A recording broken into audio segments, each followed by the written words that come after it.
Ще мерим компресия на Мобил Вектора 1.6. Така. Мариане, върти. Върти ключа. Дай бе, няма да спираш.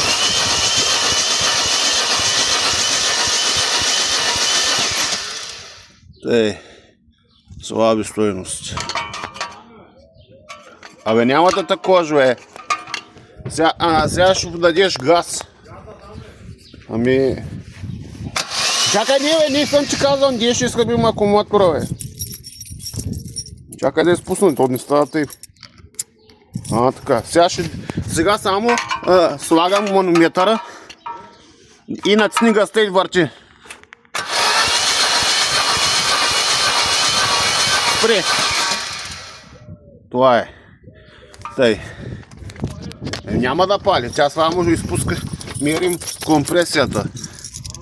И тази гумичка останала там.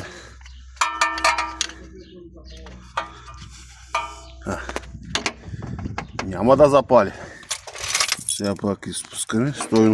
Стойност с газ са под 0,5.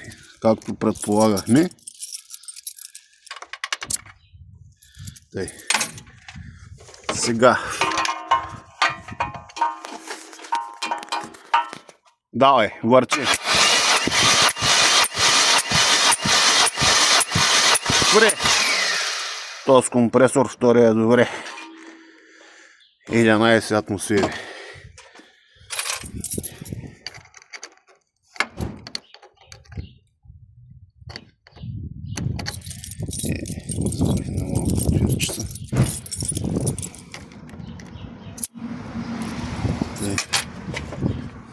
Третият цилиндър.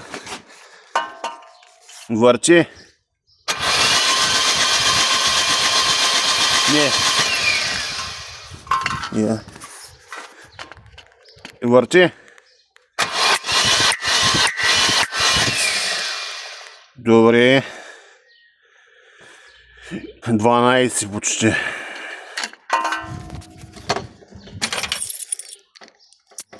Най-силен е този. И четвъртия, да видим сега тук как ще го вкараме. Върти.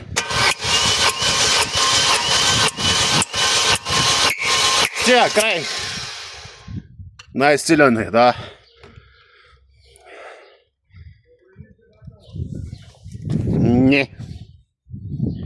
Не.